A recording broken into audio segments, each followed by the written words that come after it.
나의 사랑하는 채 비록 헤어졌으나 어머님의 무릎 위에 앉아서. 안녕하세요. 네, 나의 사랑하는 책 세 번째 시간 진행을 맡게 된 장재용 목사입니다. 네, 많은 분들이 성경이 하나님의 말씀이고 그 안에 하나님의 뜻이 있고 하나님의 계획하심이 있다라는 것을 많이들 알고 계십니다. 그래서 많은 분들이 성경 읽기를 하시죠. 그렇게 하나님의 뜻을 알기 위해서 성경 읽기를 하는데 성경 읽기를 하다 보면은 많이들 힘들어하세요. 여러 가지 이유가 있겠지만 그 중에서 어떤 분들은 이런 얘기를 하시죠. 성경에서 하는 말이 너무나도 헷갈린다라고 이야기하십니다. 그래서 무엇이 헷갈리세요? 라고 물으면 성경에서 어떤 곳에서는 죄를 정죄하라라고 하는데 어떤 곳에서는 정죄함이 없다라고 이야기를 하기 때문에 헷갈린다라는 거예요. 그러면서 하나님은 이랬다 저랬다 하는 분이신가? 라고 자기가 오해를 할까봐 걱정이 된다라고 이야기를 하십니다. 자, 성경 통독을 통해서 우리가 하나님의 뜻을 구하는 것은 너무나도 좋은 일이죠. 네, 그만큼 좋은 일은 없을 것입니다. 하지만 하나님의 뜻을 구별하고 성경을 이해하기 위해서 그냥 무조건 성경을 계속해서 읽는다라고 하면은 하나님의 뜻을 이해하고 깨닫게 되는데 어떻게 보면 상당히 오랜 시간이 걸릴 수가 있습니다. 하지만 성경을 읽을 때 우리가 좀 더 쉽게, 좀 더 단시간에 하나님의 뜻을 이해하는 방법이 있어요. 그것은 바로 무엇이냐? 바로 율법과 복음을 우리가 정확하게, 명확하게 구분을 할 줄 안다라면 성경을 조금 더 그리고 하나님의 말씀의 뜻을 쉽게 구별하고 아주 깊이 깨닫고 이해할 수 있습니다. 그래서 오늘 나의 사랑하는 책 이 세 번째 시간에는 율법과 복음을 구별하기 위한 책을 여러분들에게 소개하고자 합니다. 저도 이 책을 읽고 나서 정말 많은 도움을 받았는데요. 이 책의 저자는 현재 광주 벳샬롬 교회 담임 목사님으로 계시는 김형익 목사님께서 쓰신 책입니다. 여기 앞에 나와 있는데요. 여기 앞에 나와 있는 제목이 조금 해서 잘 보일지 모르겠는데 제목이 말 그대로 율법과 복음입니다. 제목 자체가 율법과 복음이에요. 왠지 제목만 들어서는 조금 읽기 부담스럽다라고 느끼실 수도 있는데 이 책을 열어서 한 장 한 장 읽다 보면은 복음에서 특히 복음보다는 율법이죠. 율법에서 내가 헷갈렸던 부분을 이해하는데 정말 도움이 많이 되실 겁니다. 자, 오늘은 상당히 많은 내용이기 때문에 전체적인 내용을 전체적인 내용을 다 말씀드리기 조금 어려울 것 같고요. 율법과 복음이라는 이 책을 통해서 우리가 일상생활 속에서 우리가 하는 그 신앙생활을 하는 가운데 느꼈던 의문점에서 오는 질문을 하나하나 짚어가 보도록 하겠습니다. 자, 그렇다면은 첫 번째 질문 한번 보도록 하겠습니다. 첫 번째 질문입니다. 첫 번째 질문은 뭐라고 주셨는가? 안녕하세요. 저는 작년 말에 하나님께서 40일 새벽 예배를 하라는 마음을 주셨습니다. 그래서 40일 새벽 예배를 시작하였는데 하다 보니 몸도 피곤하고 여러 가지 스케줄이 생겨서 일주일 만에 새벽 예배를 포기하게 되었어요. 저의 이런 모습을 하나님께서 보시고 실망하셔서 저를 구원해 주지 않으시면 어떡하죠? 라고 질문을 주셨습니다. 40일 새벽 예배를 일주일 만에 포기를 하셨다. 그래서 이것이 하나님 실망하셔서 구원을 해주시지 않으면 어떠한가? 많은 분들이 이런 비슷한 고민을 한 번쯤은 해보셨을 거라고 생각을 합니다. 나의 의지가 약해서 신앙생활을 잘 하지 못하겠다. 그래서 내가 구원을 받지 못할 것이다. 이런 생각. 또는 반대로 뭐 매년 뭐 새벽 40일 새벽 예배에 참석하고 그 다음에 교회에서 하는 집회라든가 교회에서 하는 행사에 내가 열심으로 참여하였다. 그래서 하나님께서 나의 이런 성실한 모습을 보시고 기뻐하셔서 너는 정말 바른 신앙생활을 하고 있구나 라고 하시면서 구원해 주실 것이다 라는, 즉 강한 의지와 성실함이 바른 신앙생활이다 라고 하는 것이죠. 자, 여러분, 예배를 새벽 예배를 일주일 만에 포기한 사람이든 매년 연속으로 새벽 예배를 모든 날짜에 다 참여하신 분이든 두 사람의 모습 속에서 이 우리는 우리들의 갖고 있는 기독교 신앙 가운데 가장 큰 오해를 이 안에서 우리는 지금 찾아야만 합니다. 찾아낼 수가 있어야 돼요. 이 두 모습 가운데 갖고 있는 오류, 오해는 바로 이들의 마음 가운데 이런 모습이 있어요. 무슨 모습이냐? 신앙은 나하기 나름에 달렸다. 신앙은 나하기에 달렸다라는 생각이 두 타입 모두 다 갖고 있다라는 겁니다. 그래서 내가 열심을 하면, 내가 열정을 내면 하나님이 나의 모습을 보시고 구원해 주실 것이다. 반대로 내가 의지가 약해서 새벽 기도를 품은 지 하루 만이든 3일 만이든 일주일 만에 포기를 하면은 하나님이 구원해 주시지 않을 것이다 라고 하는 생각, 신앙을 자기 의지라고 생각하는 것, 이것이 율법과 복음을 잘못 이해한 사람, 제대로 이해하지 못해서 가져오는 혼돈입니다. 그리고 많은 기독교인들이 이와 비슷한 혼돈 가운데 신앙은 나의 의지다라고 하는 이 혼돈 가운데 빠져 있습니다.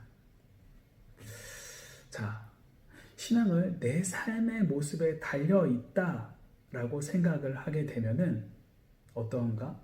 율법의 요구를 내 스스로 나의 노력과 나의 의지로 성취할 수 있다라고 생각을 하고 성취하려고 합니다. 그리고 그것이 나의 노력과 나의 의지가 구원으로 가는 길이다라고 생각을 하죠. 여러분, 근데 하지만 성경은 뭐라고 합니까? 우리의 의지로 구원을 받는다라고 성경은 이야기하지 않습니다.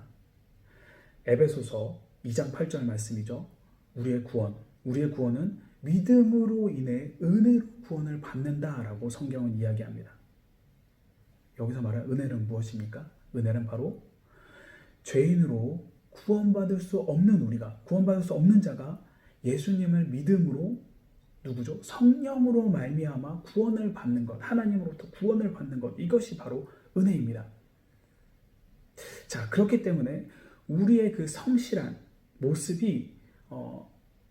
모습에 하나님께서 분명히 기뻐하실 거예요. 너무 좋아하시겠죠. 그로 인해서 너무나도 기뻐하겠지만 그로 인해서 나의 구원의 여부가 결정되지 않는다라는 것입니다. 우리의 구원은 무엇입니까? 어떻게 결정이 되는가? 예수님을 믿는 믿음으로 하나님께서 주시는 은혜라는 것을 우리가 절대 잊어서는 안 됩니다. 자, 그렇다면 많은 사람들이 헷갈려하고 혼돈하는 율법과 복음이란 무엇인가? 어떤 분에게 율법과 복음의 차이가 무엇입니까? 라고 이야기했을 때 어떤 분이 이런 이야기를 하시더라고요.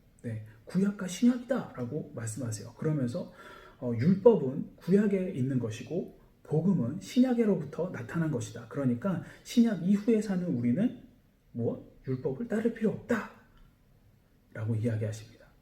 자, 여러분, 이 말씀에 어떻게 동의하시나요? 아니시죠? 크나큰 착각이 빠져 있는 것입니다. 자, 그렇다면 어떠한 착각 속에 빠져 있는지 아시겠습니까? 대부분이 틀린 것 같긴 한데 느낌은 있는데 왜 틀렸는지 명확하게 아시지 못하는 부분이 많으실 거라고 생각합니다. 자, 그래서 오늘 이 시간 율법과 복음에 대해서 간단하게 먼저 책에 있는 내용으로 설명을 해드리도록 하겠습니다. 자, 먼저 책에서 율법은 이렇게 이야기합니다. 율법은 이렇게 행하라 그러면 살 것이다. 하나님이 말씀하세요. 하나님 말씀하십니다. 이렇게 행하라 그러면 살 것이다. 그리고 너희가 행할 때에 몸뿐만이 아니라 마음까지 그 하나님께서 하신 그 명령을 따라라 라고 합니다. 즉 줄여서 이야기하면은 이 책에서 말하기를 하나님처럼 완전하라라는 명령이 바로 율법이다라고 표현을 합니다. 자, 그런데 한번 생각해 보시기 바랍니다. 하나님처럼 완전하라. 여러분, 이게 가능할까요? 여기서 말하는, 이 성경에서 말하는 완전함이라고 하는 것은 겉으로 보이는 이 완전함뿐만이 아니라 나의 내적인, 나의 마음으로도 완전하라는 것을 요구하는 하나님의 명령이십니다. 자, 이 완전한 사람, 완전한 분 누구십니까? 완전한 우리가 롤모델은 하나님이라고 분명히 있죠. 그런데 그렇지 못한 롤모델도 우리가 분명히 잘 알고 있습니다. 너무나도 잘 알고 있는 사람. 누군가? 바로 겉으로 보기에 완벽해 보이던 바리새인들입니다. 네. 하지만 어떻습니까? 그 바리새인들을 예수님께서는 마음의 중심을 보셨죠. 그래서 겉으로 보기에 겉만 번지르르한 그들을 보시고 마음은 다른 마음을 품고 있기에 예수님께서는 바리새인들을 엄청 혼을 내십니다.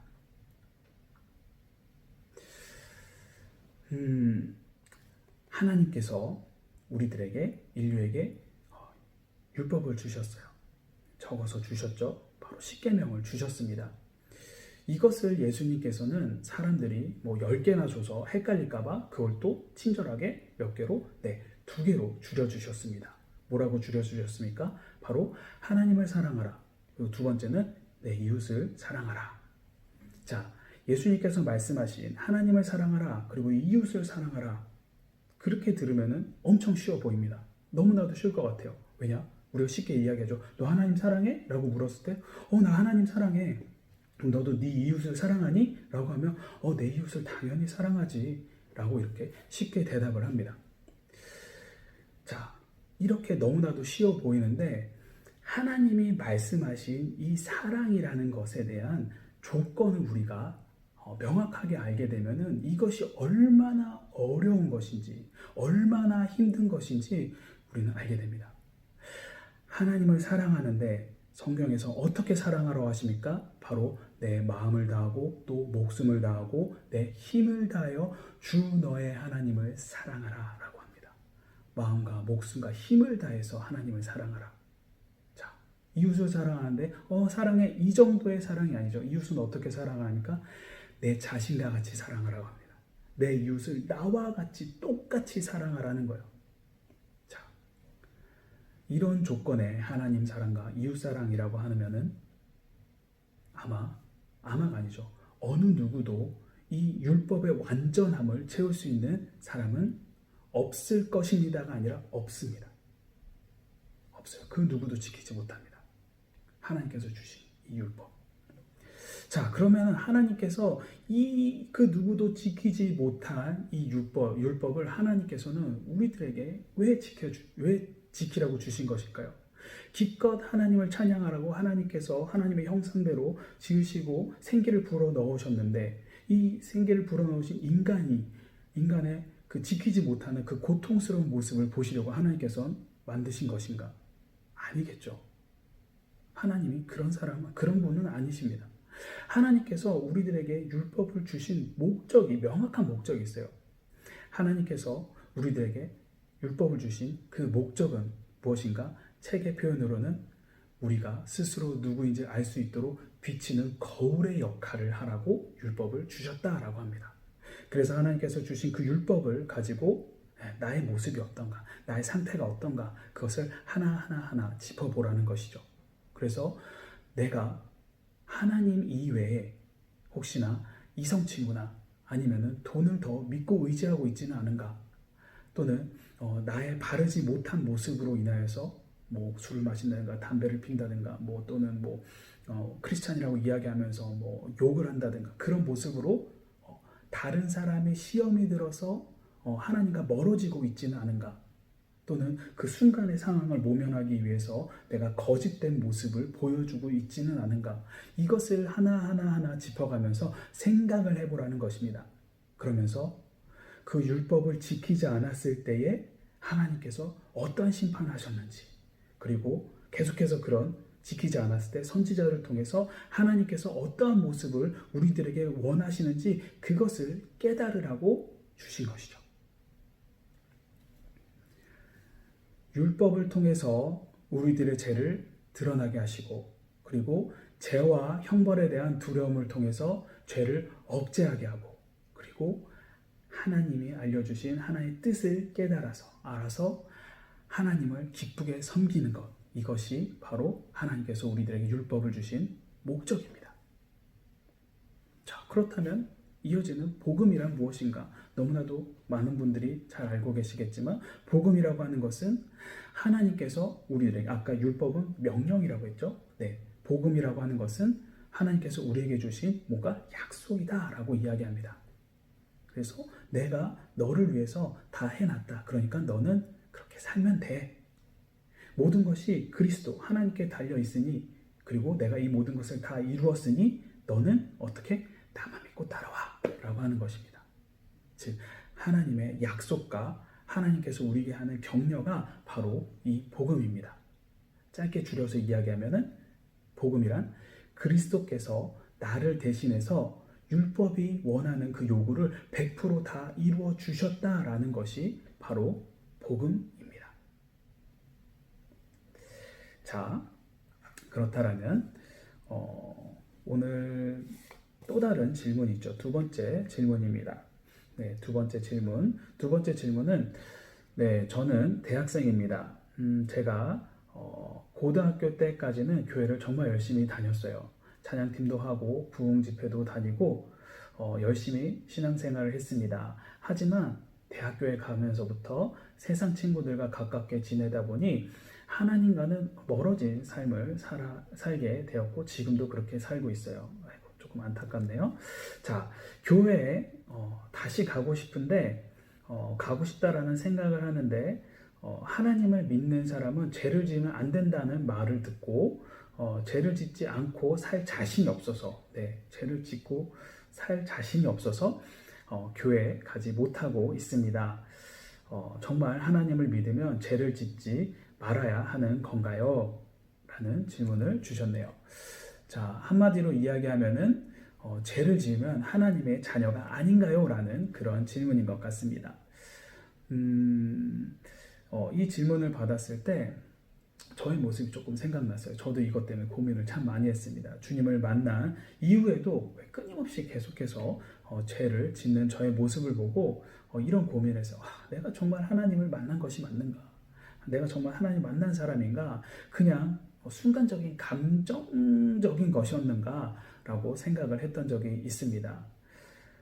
여러분들은 지금 대학생이 한 이 질문에 대해서 여러분들은 어떻게 생각하시나요? 네, 이 질문에 답을 하기 위해서 우리가 먼저 하나 짚고 넘어가야 할 것이 있습니다. 그것은 복음을 믿는 자의 정체성, 그 위치에 대해서 우리가 먼저 알고 가야 합니다. 복음을 믿고 하나님의 은혜로 구원을 받은 우리는 하나님으로부터 다시 태어난 자가 된 자들입니다. 이러한 자들을 뭐라고 표현하는가? 신자, 그리고 죄에 대해 죽은 자, 그리고 그리스도와 연합한 자다라고 로마서에서 이야기를 하죠. 다른 것들은 어느 정도 다 이해가 되는데, 죄에 대해서 죽은 자다, 신자다 하는데 그리스도와 연합한 자다라고 하는 것을 조금 이해하기가 힘듭니다. 이 그리스도와 연합을 했다라고 하는 것을 가장 쉽게 표현하는 단어는 바로 우리들의 신분이 상승했다라고 하면은 가장 이해가 쉬울 거라고 생각을 합니다. 평민이 있는데 평민으로 아무리 돈이 많고 많은 사람들에게 인정을 받고 그래서 유명세를 탄다고 해도 그는 아무리 돈이 많지만 많은 사람들이 인정해 주지만 그는 어쨌든 신분은 평민이에요. 그래서 평민이 누릴 수 있는 그 조건까지만 누릴 수 있습니다. 그런데 반대로 같은 평민인데 할 줄 아는 것이 아무것도 없어요. 능력도 없어요. 그리고 존재감도 없어요. 이런 존재감 없는 그런 평민이 어느 날 갑자기 왕자와 결혼을 했어요. 자, 평민이 왕자와 결혼을 하게 되면은 그 자의 신분은 더 이상 평민이 아니죠. 그도 왕족이 된 것입니다. 그러면서 순식간에 왕족이 누리는 모든 혜택을 누릴 수가 있는 자리로 올라가게 된 거예요. 그리고 왕 또한 그를 보고 왕족으로 인정을 하게 됩니다. 자, 신자가 된 우리는 그리스도와 연합한 자입니다. 복음을 믿음으로 우리의 죄인된 옛 모습은, 옛사람은 그리스도와 함께 십자가에 못 박혀 죽고 새 사람이 되었어요. 새 사람이 되어서 그리스도와 그리스도와 연합을 하였습니다. 이를 통해서 우리는 신분이 상승이 되었어요. 그래서 그리스도와 같은, 그리스도가 누리는 모든 권리를 함께 공유하고 누릴 수 있는 신분으로 우리가 탈바꿈이 된 것입니다. 자, 이제 두 번째 질문, 아까 했던 질문을 넘어가서 신자라고 하면은 죄에 대해서 죽은 자입니다. 이것은 옛사람은 십자가에서 함께 죽었다라는 것이죠. 그런데 이 옛사람이 십자가에서 함께 죽었는데 죄가 다 죽었다라고 생각을 했는데 왜 끊임없이 죄를 짓는가? 그래서 그렇다면 옛사람이 죽었음에도 죄를 우리가 계속해서 지으면 더 이상 우리는 하나님 곁에 있을 수가 없는 것인가? 이것에 대한 답은 아닙니다. 죄를 지을 수도 있습니다. 왜 죄를 지을 수도 있는가? 우리의 영혼은 이미 구원을 받았어요. 우리의 영혼은 이미 구원을 받았지만 죄로 인해서 죽을 우리는 그 죄의 몸 가운데 살아가고 있기 때문에 이 몸 안에 있는 잔여하고 있는 죄성이 남아 있습니다. 그렇기 때문에 우리는 이 남아있는 잔여하는 이 죄성 때문에 우리는 죄를 지을 수 있는 것이죠. 자, 그렇다면은 죄를 지을 수도 있으니까 어차피 우리 영혼은 구원을 받았으니까 계속해서 죄를 지어도 된다라고 생각을 해도 되는가? 이것에 대한 답은 또한 아니다라는 거예요. 자, 왜 아닌가? 아마 여러분들도 경험했을 텐데, 네, 여러분, 저는 어렸을 때, 전 남동생이 하나 있습니다. 1살 차이에요. 연년생인데 저는 어렸을 때 이 남동생과 정말 많이 싸웠습니다. 정말 많이 싸우면서 부모님께 정말 많이 혼났죠. 근데 싸울 때마다 혼났으니까. 하지만 다음 날에도 동생과 또 싸우고 또 싸웠어요. 하루는 형제간에 다투는 것 때문에 어머니가 방에서 너무나도 괴로워하시면서 어머니가 우는 모습을 보았어요. 그때 동생과 다투는 것이 어머님이 혼자 우실 정도로 정말로 어머님이 가슴 아파하고 슬퍼하는 일이구나라는 것을 그때 알게 됐어요. 그것을 알게 된 다음부터 동생과의 싸움이 완전히 끊어졌는가? 그럼 너무나도 좋았겠지만 그렇지 않았습니다. 하지만 그 동생과의 싸움이 줄어들었어요. 다툼이 일어나는 그 시점에, 보통 같으면 일어날 시점에서 어머님이 슬퍼한다라는 그 생각이 나서 그 싸움이 무마되기도 하고 없어지기도 하고 참기도 했어요. 자, 우리가 진정으로 하나님의 은혜를 입어서 구원을 입은 자라고 한다라면은, 그래서 하나님의 자녀가 되었다라고 한다면, 우리가 죄를 지을 때마다 우리를 사랑하시는 하나님께서 슬퍼하고 계신다라는 것을 우리가 알게 될 것입니다. 그렇기에 죄에 대한 유혹이 올 때마다 그 유혹을 이겨내도록, 그래서 그 이겨내서 승리하도록 죄의 그 유혹과 우리는 끊임없이 계속해서 싸우는 거예요.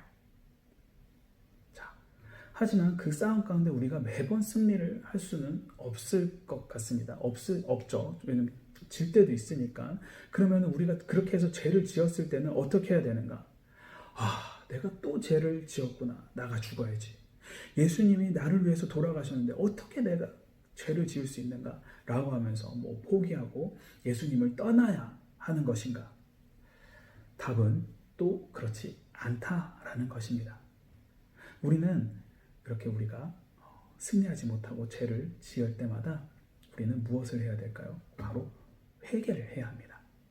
이때 회개는 나의 죄로 인해서 구원이 취소될까봐 안타까워하는 마음으로 하는 회개가 아니고, 그 나의 마음의 양심의 가책 때문에 하는 회개도 아닙니다. 우리가 하는 회개, 그 회개의 이유는 바로 우리의 죄로 인하여서 그 죄를 보았을 때에 하나님이 하나님의 마음을 상하게 하였기 때문에 하는 회개입니다.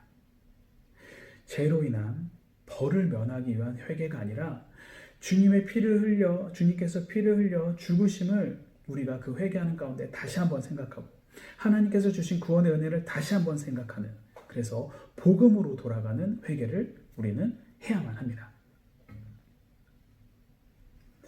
로마서 8장 1절에 이렇게 이야기하죠. 그리스도 안에 있는 자, 신자, 구원받은 자, 그리스도와 연합한 자에게는 결코 정죄함이 없나니 라고 이야기합니다. 주께서 우리를 대신해서 모든 죄에서 정죄함을 다 받으셨기 때문에 우리에게 정죄함은 없습니다. 우리에게 필요한 것은 무엇인가? 그리스도 안에서 내가 누구인지를 아는 것이 필요합니다. 이것을 위해서 우리가 필요한 것은 먼저 그리스도 안에서 자신을 아는 지식이 필요한 거죠. 이것이 알기 위해서 노력하는 것, 성경을 읽고 여러 가지 설교를 듣고 하는 것, 이것이 바로 신앙의 시작이라고 할 수 있습니다. 오늘 소개해드린 이 율법과 복음이라는 책은 우리가 주님 안으로 들어가는 바른 방법과 함께 그 안에서 자신의 정체성, 신자의 모습, 그리스도와 연합한 자의 바른 모습을 우리들에게 알려줍니다. 율법과 복음을 바르게 이해해서 바른 신앙을 하는 자가 되길 주님의 이름으로 소망합니다. 지금까지 나의 사랑하는 책 3번째 시간 율법과 복음이었습니다. 감사합니다.